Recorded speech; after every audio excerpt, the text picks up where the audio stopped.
Hello, everybody, and welcome. Happy Thursday to everyone. And Lesli Bitel here, business strategist and mentor. And guys, I'm really excited about our time together today. We have a special guest, and that is Jeff Lougheed from Meal Garden. All right. So, welcome, Jeff. So happy to have you today.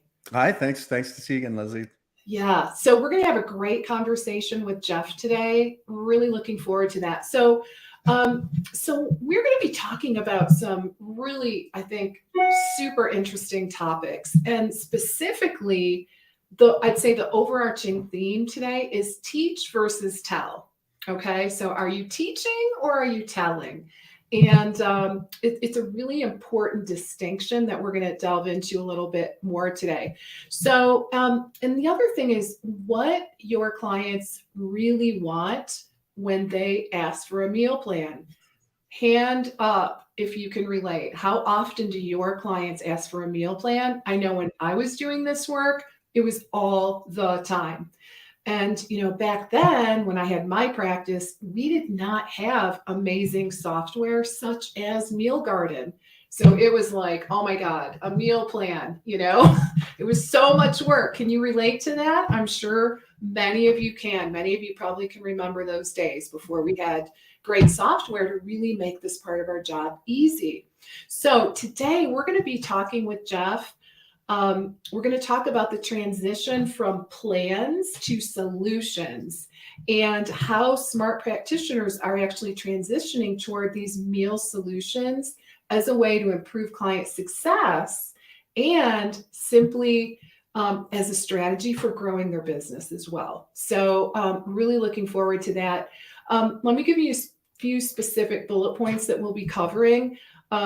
How to save 70% or more of your time. Sounds amazing, right? Sign me up for that. Exact steps to create the solutions that your clients actually want. How to make it easy as possible for your clients to get tangible results, and some proven strategies to expand your business in a fun and easy way. Which that's what we're all about, guys. Why else would we be doing this if we didn't want to have some fun, some flexibility while making a great living serving people that we really enjoy being with. So, all right, with that little background, so welcome again, Jeff. Really happy to have you here with me. Why don't we start by you telling us a little bit about your background and your story? Uh, sure. Yeah. So my background is, what's a good way to put it? So right out of school, I started at a technology company, a startup. This is about almost 20 years ago. I worked there for 12 years in the sales leadership and business development, product management, all kinds of stuff. Built the company, went public, really great success story. Flew a million miles in 10 years and just learned a lot about sales and relationship management and really building businesses. Post my exit was in 2013. I traveled Japan and Europe for a year and a half. In that time, I also did my graduate studies in cognitive coaching.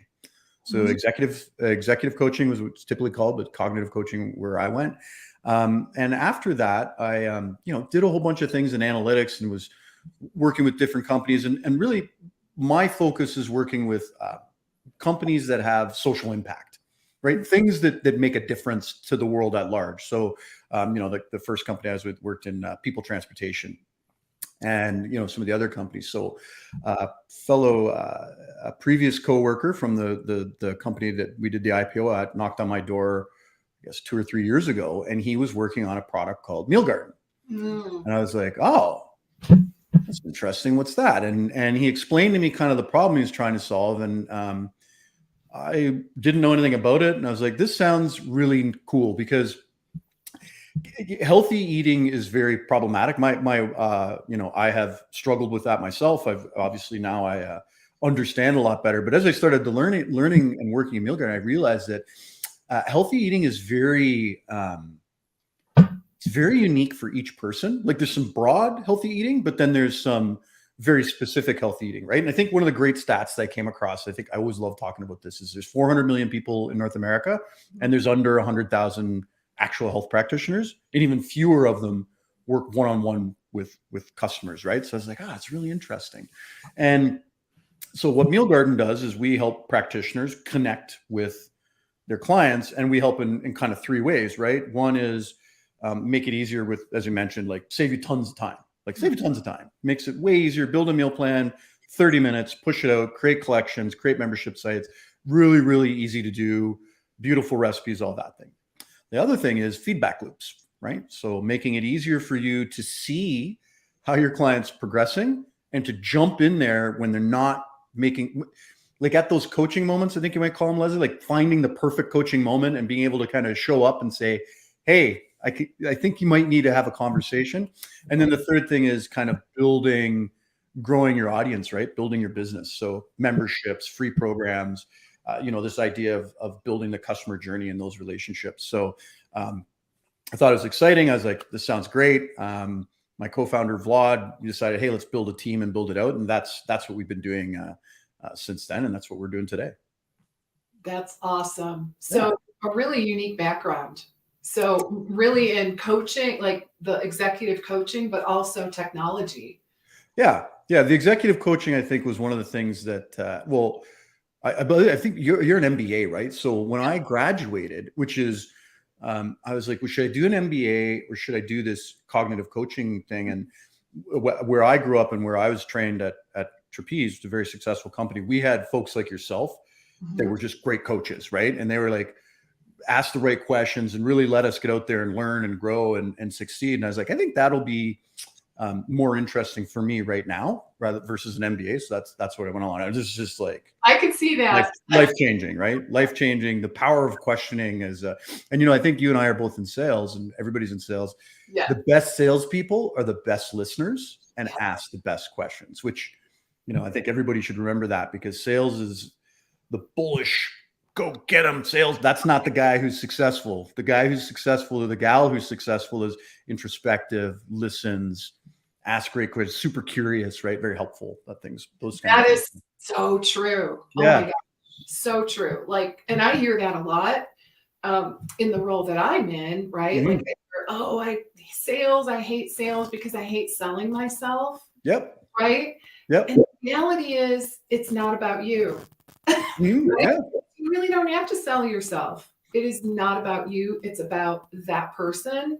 And so it is really interesting. So I feel like once you wrap your mind around it not being really about you, it really can help move you forward. It's really about being able to ask those important questions. And really, I love that, approaching it from a standpoint of curiosity. Yeah, for sure. And I think the best salespeople are the ones that have the, like, I always look at the market we work with and the gals and guys that we work with. And I'm like, your superpower is nutrition. Yeah. Which is meta to life. Like, you can do things, like the power you can have with someone, it's so transformational. Don't worry, the selling, you can sell yourself just by listening, very curious, and then layering your knowledge on top of that, right? And really helping people succeed. Sales that's the easy part, right? Exactly. So it is, ironically though, where a lot of people do struggle. Well, yeah, for sure. And I think the interesting thing that I'm seeing from I think we run a podcast. We sponsor Kiki, but I think Kiki. Yeah, she runs a podcast called Keeping It Real. And I know Kiki. I think you did a series with Kiki, right, early on. And I talk to Kiki on a regular basis about what she's learning, what she's seeing, what she sees with the members that use Meal Garden is they really, and I think it's a powerful transformation, right? They go from telling and selling to teaching and helping, right? So what they do is they engage with their clients and they really kind of teach them those skill sets. So there's like cooking classes, shopping trips, building meal plans cooperatively, right? Providing a safe place for clients to actually schedule, right? So even moving away from the word plan and moving to schedule, right? Nobody likes to plan. Everybody likes scheduling. Scheduling and planning are kind of the same, but just the words make people feel differently, right? So what she sees and what we're seeing is the folks that are really successful with Meal Garden take that teaching approach, right? So they're almost shifting their own mindset and being like, I don't need to sell, I need to teach, I need to encourage and help people grow, right? And that's what we're seeing, like a ton of that, and a ton of memberships, right? Like memberships, and saying like, and again, I think you just did a whole thing on this, right? Which really lines up with it. Like, you have different levels, and you can, we're seeing practitioners that are setting up programs specific for memberships, specific to different conditions, memberships specific to different goals, things like that, right? Which is really, really great. So the folks that are really thriving are like, I'm going to teach you. I think there's a teach you how to fish. Is it teaching you how to fish versus giving you a fish? Something like that. Yeah. So we're seeing a lot of that. So is that where the teach versus tell? I was going to ask, where does that come from? Yeah, so that's like a tag that I think, it's just something, a way that I summarize what we're finding is working, right? So the folks that we're talking to a lot have transitioned from, here's a meal plan, right? Good luck. Here you go. I'll see you in 2 weeks. Let me know how it goes, to being like, okay, if you're asking me for a meal plan, is that really what you want? Right? So if it is, great. We have those things, and let me show you how to use it, and let me show you how to set it up so that you can get it going. But also, like, are you looking for a plan, or are you looking for a safe place? Are you looking for, or even, a safe place is like a place where you can find, like, trying to find recipes that match a condition on the internet is, the internet isn't built for that. Like, it's not built for that. It's built to get you to buy things. It's not built to help you find,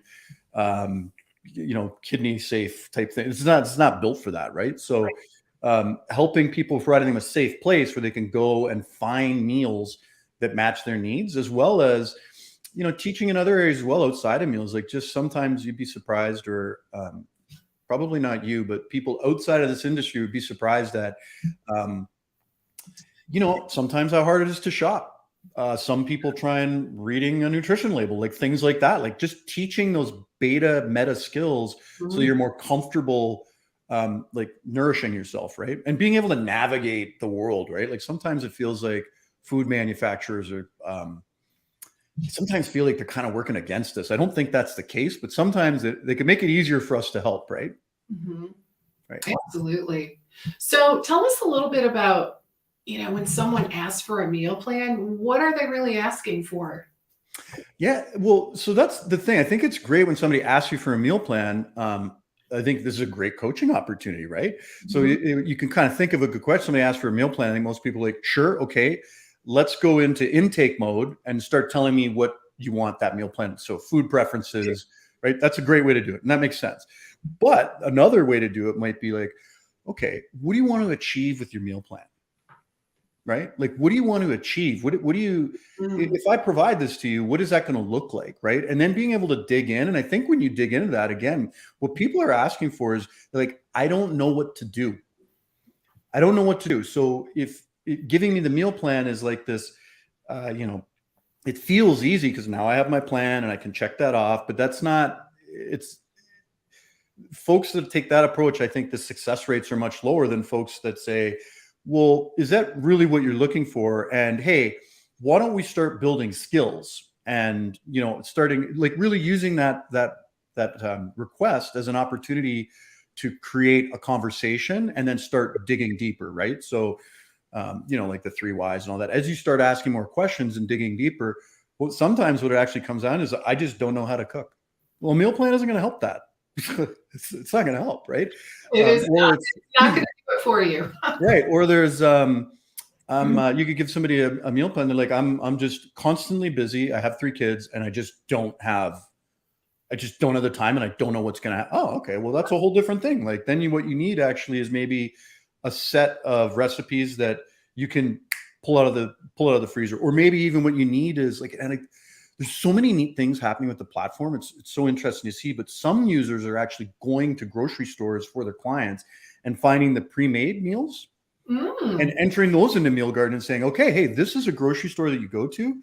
If you're super busy, you're an executive and you got 2 little ones, you got soccer, you got dance, and you have a CEO that's, always keeping you late. Hey, you know what? You got to go to your HEB and you need to pick up a pre-made meal which we already know. We've entered the nutritional information, so you can see it. This pre-made meal will work for you. It's healthy. It'll fit in your lifestyle. But hey, we just reduced a ton of stress for you that a meal plan in itself, a PDF meal plan, wouldn't have helped with, right? Those are some of those kind of examples, right? Love that. Maybe I think it'd be a good idea if you shared a little bit about the platform. Okay, and in what way? Just In what way? like how can this particular platform, because you mentioned some of the, movement forward in terms of the capabilities. So where, give us a little update on what is possible. And, the other thing that you mentioned, I guess it's a two-pronged question. You mentioned my multiple streams of income last week. So let's talk a little bit about where Meal Garden fits into that as well. Yeah, so I think a good way to talk about that is, and this is my opinion based on what I've seen in the industry and also what our goals are and why I'm here, is that a lot of meal planning systems simply replicate paper processes, right? And that's typical with a lot of software, right? You find something that's on paper, there's a whole bunch of paper and it's kind of complicated, and let's automate that. So a lot of the tools did that.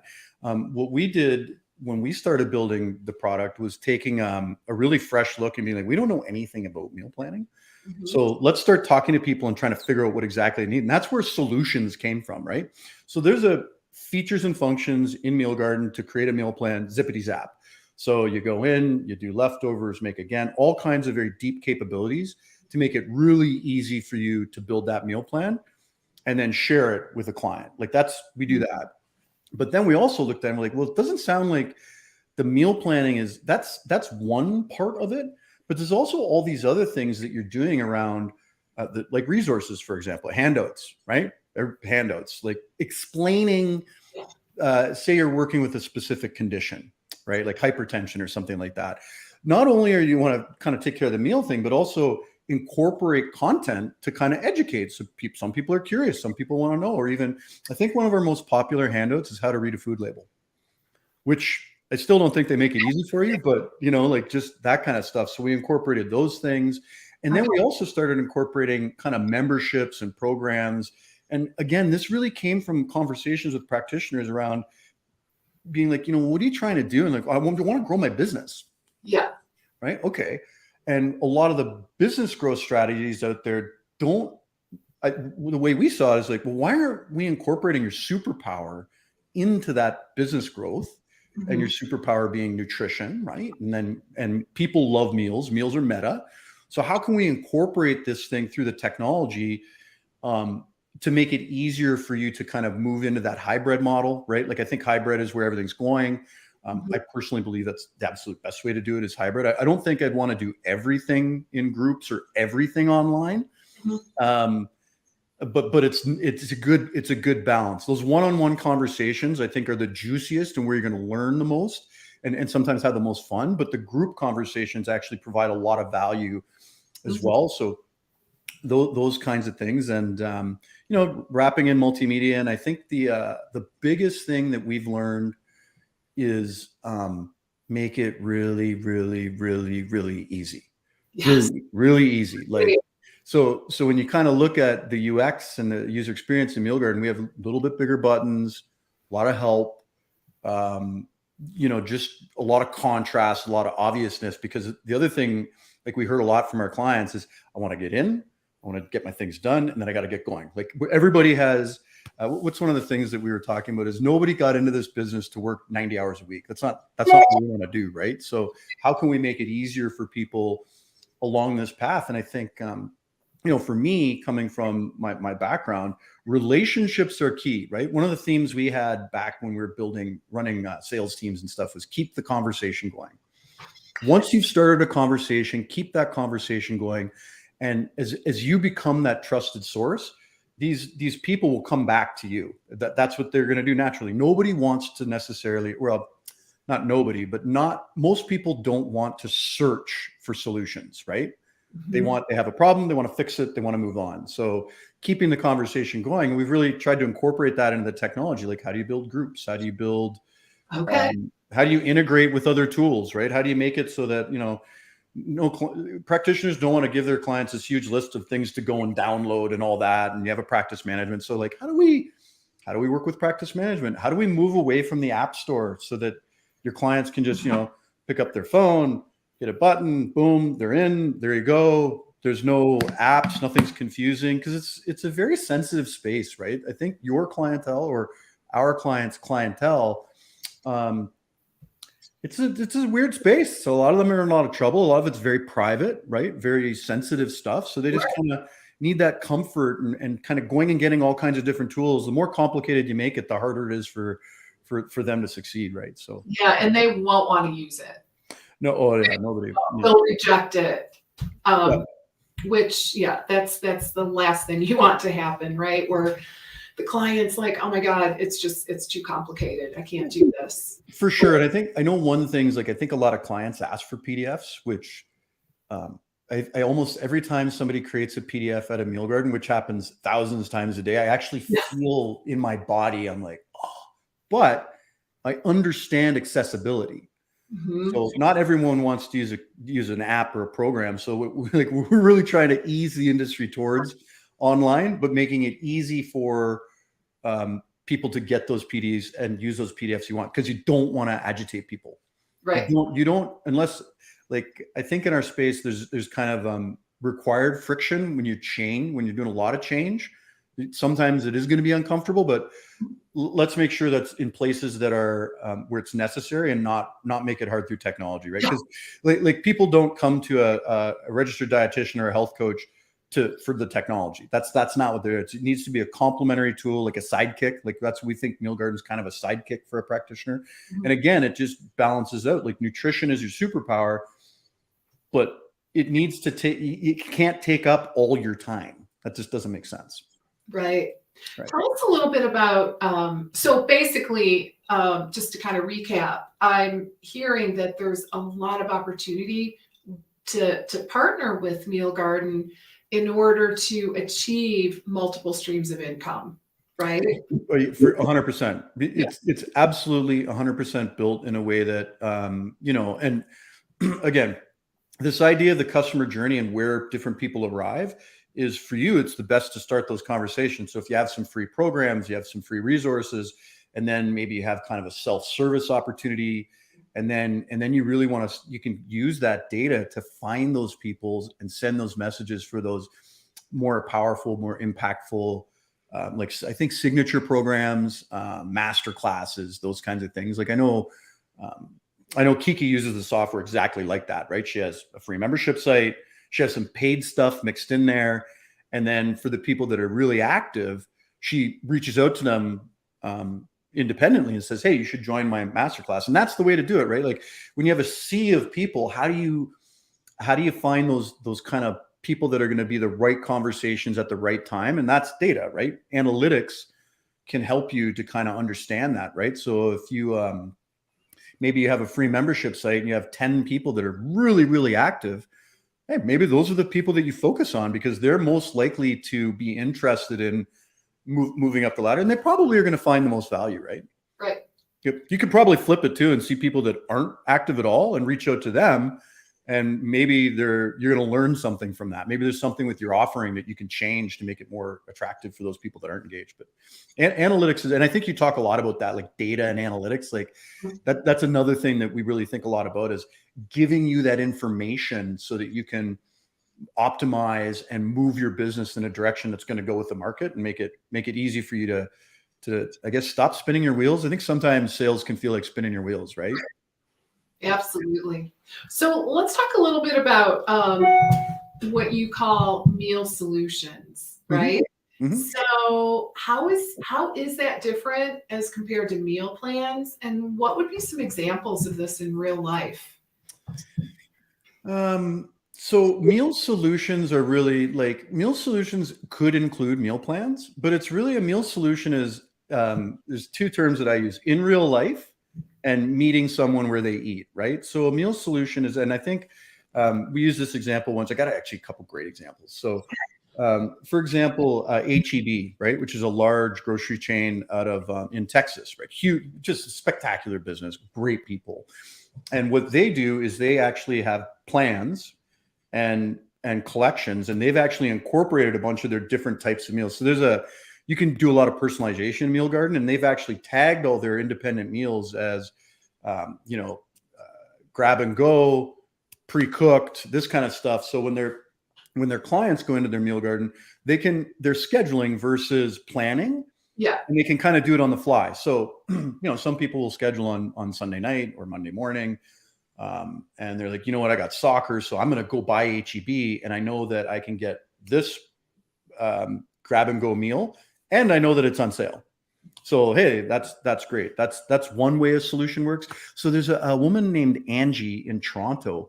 She actually goes around to independent restaurants and does actually consulting work, right? So she healthifies and helps restaurants with their labeling and stuff. Those meals then go into Meal Garden, and then she can actually go out in her neighborhood and say, hey, like not everyone eats at home always, right? Right. So, hey, here, we've already actually got these meals from local restaurants in Meal Garden, and you can order them or you can see it ahead of time. So that's kind of another example of a meal solution, right? So good. There's so many of those. I know we have a bunch of chefs that work with the tool, and they actually do cooking classes with it. So they'll do a cooking class, they'll upload the video from the cooking class into Meal Garden, and also the recipes so people can go and try it out, right? That kind of stuff. So I think that's, in my mind, meal solutions. Some people want a collection. Some people want a safe environment where all the meals available are related and support their specific conditions or their specific goals. Some people are in a different position. They're like, hey, I just want a meal plan. Like, that's all I want. And that's fine, right? So a solution is really kind of looking at the person, the specific person you're talking to, and then making it easy for them to succeed, right? So simple things like, when you onboard a client, you can go into Meal Garden and add their family. So when they take a meal plan, it automatically scales. Like little things like that, like they just really reduce a lot of the friction around creating healthy eating. And not everybody likes to cook. Some people like to cook, but some people are like, I need things that are easy. So you go into Meal Garden, you say, all right, for the first 2 weeks, you're going to see recipes that can be done in 10 minutes with under 5 ingredients, right?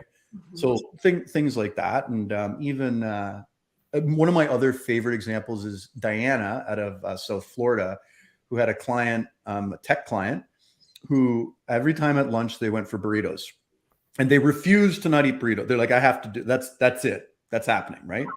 So what she did is she went to the place, got a burrito, entered the burrito's makeup in Meal Garden as a pre-made meal, and then was able to sit with her client and say, okay, so this is the impact your burrito has. Hit the nutrition button. Here's a graph, your macros and all that stuff.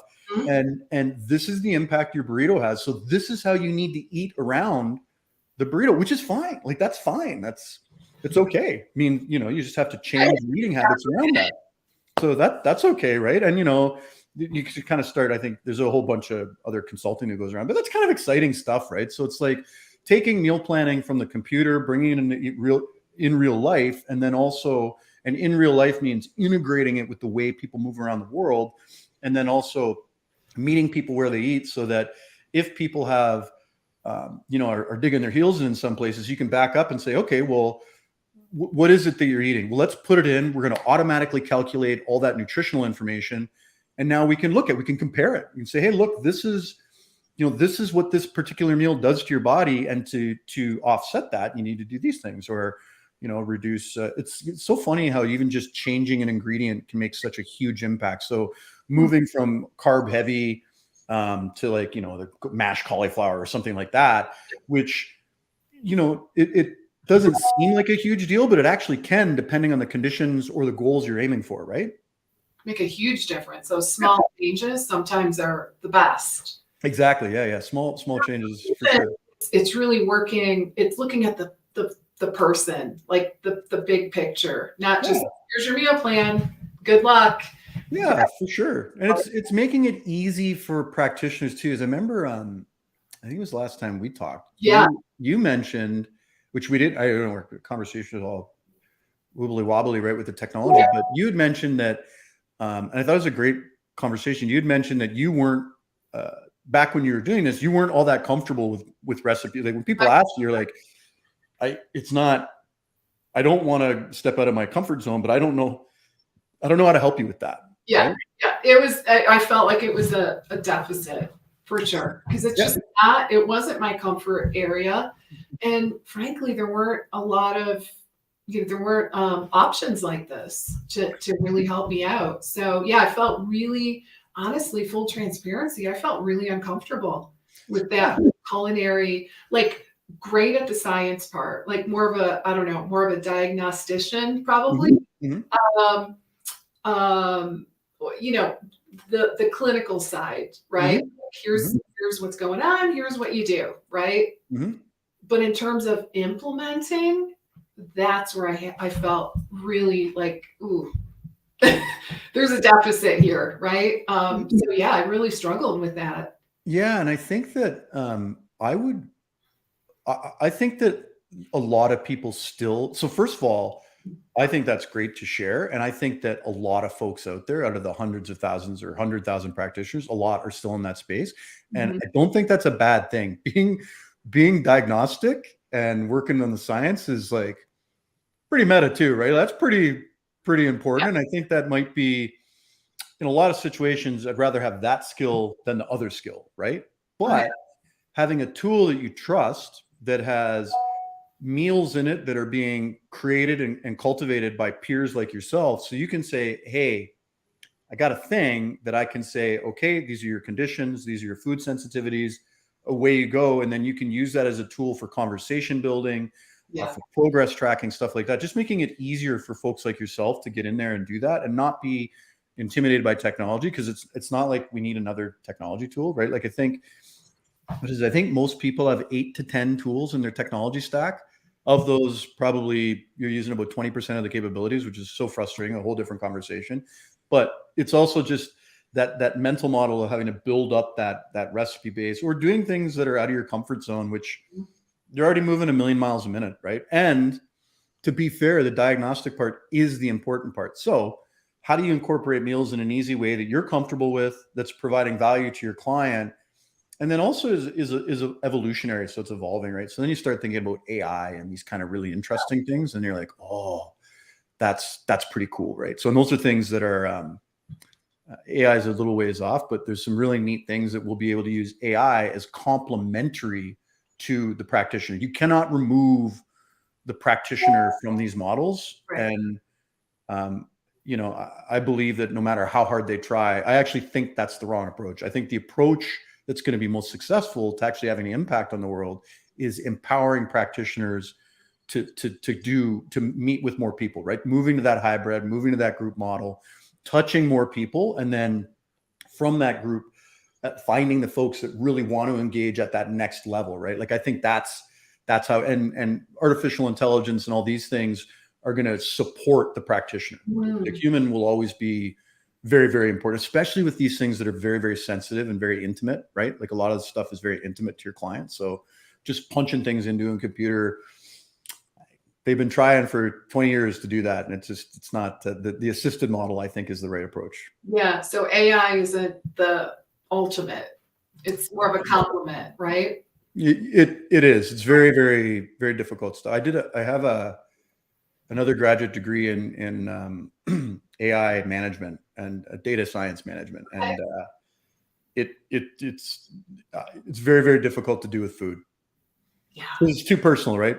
Human beings it's just too personal. So it can complement and support, but it will never replace the intuition or the emotional connection that you get with a practitioner, which I think is actually a really big deal. I think if you're being someone that struggled with food and knowing other folks who struggle with food, it can be embarrassing. It's very sensitive, very personal. You need to get comfortable with people as you move forward, which is, again, why relationship building is very important in our industry, I think. Yeah. So let's talk a little bit about go back to sales. So sure. I know I talk a lot about sales in my work, and I know that this is somewhat of a shared passion that you and I both have. For sure. Yeah. So do you have any, thoughts, recommendations for the practitioner, whether it's a budding practitioner kind of just getting started or the more experienced clinician? What would you say? So I guess there's a few different things. I'm trying to think of like what's like when you say what would I say is it's like almost like around what topic of that, like where I would focus my attention, or kind of like, are we kind of two sales leaders talking to what we would tell salespeople, like how to feel? Yeah. Okay, cool. How to, I think, kind of circling back to what we mentioned earlier, is this is really, it's somewhat intuitive, but not for everybody, right? Mm-hmm. So how do you recommend that clinicians navigate through those, that whole process? So this is what I would do. I think the number one thing to do is have a mindset of abundance, right? Like So good. and a mindset of abundance. There are people out there that need your help, right? Take a learner approach, right? Be curious, and a learner mindset. It's something you can Google. It's a clear thing, but just really, even so, when you're getting going, a learner mindset's really important. I think even as a senior or it's even as important to be a learner, because you can kind of get in that place where you know everything, and that's where things kind of get dangerous, right? So have a learner mindset. I love the mantra of keeping the conversation going. So if I was growing a business, I would set goals for myself around like, I want to have 5 conversations a day. I want to have 2 conversations a day, and really documenting those conversations. And really, the reason I say document them is because you'll actually absorb more by writing it down or typing it down after. And then you're going to start understanding your market. And when you start to understand your market, now you're going to be able to start creating copy that resonates, right? And I think copy is king. Being able to write good copy, concise copy, powerful copy is king. I remember on my onboarding for all my sales reps that I used to work with, which is, I still have coaching with sales reps. I just love selling. It's so fun. But the 2 books we would read is Hey Whipple, Squeeze This, which is the very first. It's like the copywriting Bible, right? Like it's a really good book. It's very old, but it's really, really good around how to write good copy. And then there's another book that we use called The Craft of Copywriting. So just and these are sales guys, right? So I was like, learn how to write copy, how to articulate messaging in a concise way. And also a lot of copywriting comes down to understanding what the person you're writing to cares about, right? And that's where that whole idea of keeping the conversation going, that's kind of for me is like, just keep having lots of conversations, be super helpful, right? I think it's it used to be ABCs of like, remember, always be closing. So I think now it's always be helping, right? Just always be helping. Right. And there's a whole bunch of other things we could have. I think we could have so many conversations about this, about downloads and email lists and all this stuff, which I think is important. Those are all tactical things. Like philosophically, be a learner, always be helping, focus on copy. Like that copy is actually the really powerful thing. Yeah. And ask people what success looks like for them, right? Yeah. And ground your conversations. So every time you have a conversation, like, what does success look like today? Okay, it's the same. All right, how are we doing? What roadblocks are you hitting? Oh, I'm hitting this roadblock. What do you think you can do to like really kind of lean in? Sometimes you just want to give an answer. I find this. I find that unfortunately in healthcare, you're under so much pressure, and there's just not enough time. And you also are an incredibly caring individual. So you often will find yourself, as the person's talking, you're like, I got the answer already. Yes. Don't do that. Fight that. Teach yourself not to do that. Listen, pause, and then provide feedback. And even before you give an answer, try and think in your mind what other question you can ask. Is there an opportunity to go a little deeper here? Is this a symptom of the problem that they're talking about? Or is this actually a root problem, right? Yeah. So a whole bunch of stuff there, but those. Yeah, I mean, there's so much to unpack with what you just said. Like, where do I begin here? Yeah. So a couple things that come up for me. One, so as a practitioner myself, I can say that we are trained to be the expert, right? And it's just how we're trained, right? So it is almost irresistible to unless you've had coach training. I really feel like that's how, coach training can be so helpful, because you really do learn to not always jump in and give the answer, right? Just what you're talking about. So very important, because it's so much more powerful if the client articulates the answer versus you, jumping in and giving it. The other thing that is really intriguing is I love the idea of keeping the conversation going. And, when I was in sales, that was always the goal, right? Always find a reason to go back, right?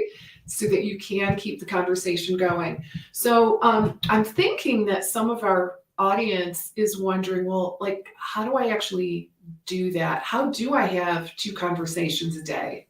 Like, what does that look like? What are the steps? Because I have a hunch this is not something that they're accustomed to.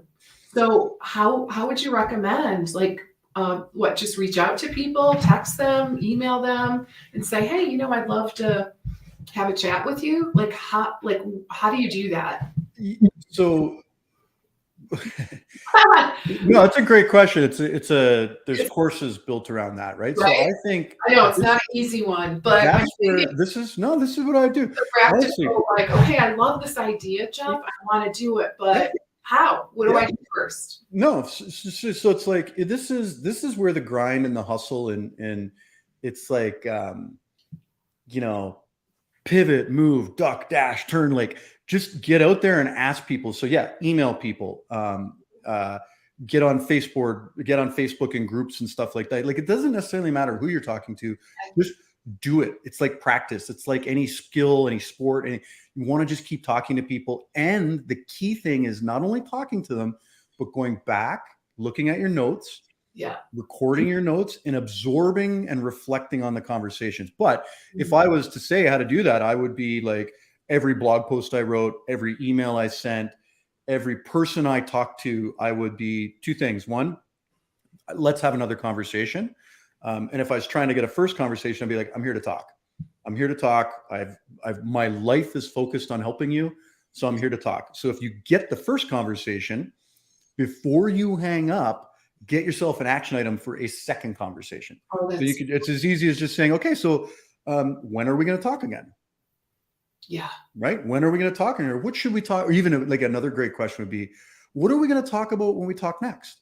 Right. So just those are the kinds of, but that's really where you want to focus all your hustle, is on finding those conversations. And it might be as easy as like, man, the world's so dynamic. Like, maybe you're going to your community center and you're hosting a live Q&R, or what do they call it? AMAs, Ask Me Anythings. And I know you're like, well, I've just got out of school and I don't have any clients. Like, nobody does. Nobody does. Everybody starts somewhere, and the ones that are winning are just really happy, positive, and believe in themselves, right? So, and that sounds kind of hokey, but if you're just starting out, or if you're already there, those are the things that get you through it. Having really great and when you do have a success with a client, share it. Get them to share it. Like asking a client, do you know anybody that I might be able to work with? Would you mind joining me to talk about our experiences together? Like that, other people are always looking for signals that they're going to be able to succeed with you, and showing someone else that succeeded is always one of the big ones, right? I got to tell you why I love this so much. It aligns so well with my philosophy. Yeah. And that is, anyone that knows me knows that I say this all the time: get out there and talk to people. Right? Just get out from behind your computer. Because what I see is, and I know this because I used to do it too, even though, I come from a sales background, it is sometimes easier to kind of sit behind your computer and be super busy, creating this, 15-page website and like all these things. And it doesn't result in movement forward. Of course, don't get me wrong. Websites are important, right? Of course. But not at the cost of building relationships and getting out there and actually talking to people and inviting them into conversations. That is leads to sales, quite frankly. And you're not doing it for that purpose, but it just automatically leads to, getting more clients and being able to help more people and making a nice living doing what you do. So it's just in such great alignment with, because I get a lot of questions like, Lesli, what are all the things I need to have set up? Like, what are, all the technology, all the things, I'm like, nothing. Yeah. You'd be great if you had a little website. You could just have a web page. Cell phone, Fuego. Yeah. No, for sure. But your willingness to have conversations, I personally think is probably the most important indicator of long-term success, because at the end of the day, it really is about relationships, even in this day and age with all of our technology. Even more so potentially, right? Like even more so today than ever before, relationships matter. And if you're hesitant to have conversations, that's where I would start my own coaching, or whoever my friends were, whoever, I'd be like, what is it what's making you hesitant? And then, how do you overcome that? Right. Or how do you change your mindset? It is huge mindset. And once my clients, like practitioners, can kind of shift that mindset, amazing things happen. I see it over and over. But there really can be some mental hurdles because we are afraid of bugging people, right?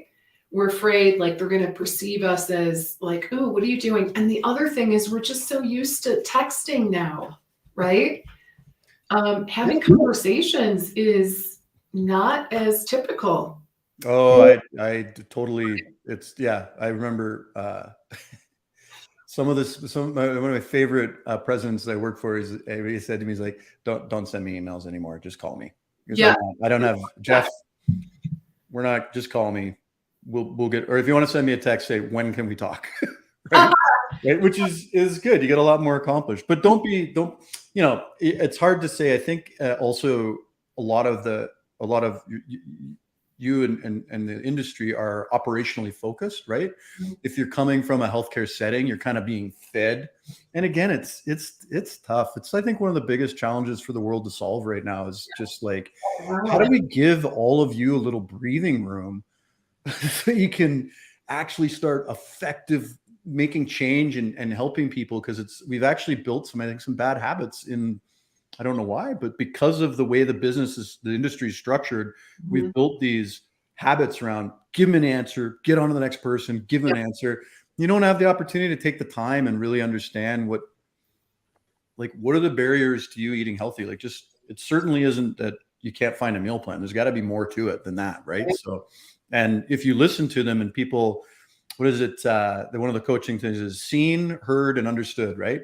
Yeah. If people feel seen, heard, and understood, you're going to have a lot more success, not only in all aspects of your life, right? But seen, heard, and understood are three key things driving forward, like really effective business relationship kind of conversations. And, it's just as effective as, I'm sure you used to have these little stickies on your screens just to remind yourself, like, before I get off the phone, let's make sure that I can replay back what they've said and then they agree. And then that's how you start building trust and stuff like that. You know what a great book is? The Giants of Sales, which is a spectacular book. And it's another book I used to give out. And another one that's really fun is this book called Getting to Know, which is really fun. Getting to Know is all about being like, it's okay. It's okay. It's okay if somebody doesn't. It's an abundant world, man. If someone doesn't want to work with you, that doesn't mean you shouldn't reach out to them. Getting to know. Sure. Good. Okay. No. All right. Well, that's cool. Be gracious and move on, right? That's okay. It's still a conversation. It's still something to be learned there. And no, in this case, doesn't mean no forever. Exactly. Right? It might just be like in this moment, but it doesn't mean it's forever a no. So, all right, I'm going to have to definitely pick that one up. Highly recommend. So, Jeff, where would you like people to go to learn more about you, more about Meal Garden, and all those, just next steps. Yeah. So, I guess to learn about me is I'm on LinkedIn. Okay. Probably if you want to learn about, if you really want to learn or talk to me, go to home.mealgarden.com. Mhm. Click on the little icon on the bottom. We have a full team and I still manage our support. It's my favorite. It's the most grueling thing to do because when people hit bugs, you're like, oh, but we're really good at that. But I just love talking to people and helping people. So if you want to talk to me, you go to home.mealgarden.com.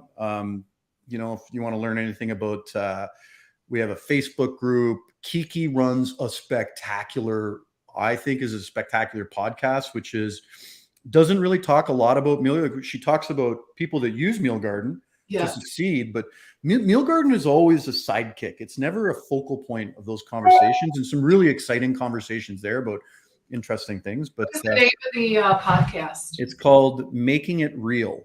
Okay, so I'll type this in, Making It Real. Okay. I love Kiki. She's so talented. She's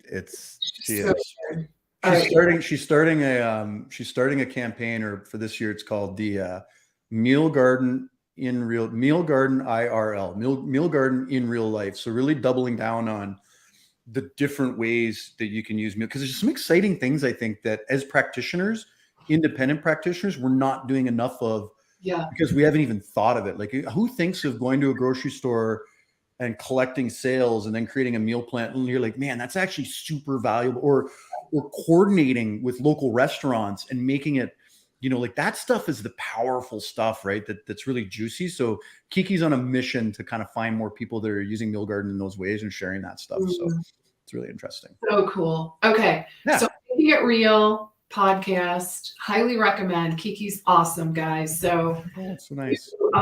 You will be happy that you invested your time with her. So I believe so. Yeah, absolutely. So listen, Jeff, we could go on and on. Absolutely. I mean, it's always such a treat to be able to spend some time with you, and always just kind of never know where that conversation is going to go, which is really fun. Leslie, the feeling's mutual, and I think the industry is better off for having you in it. I love the way I see a lot of the different coaches. I pay a lot of attention, and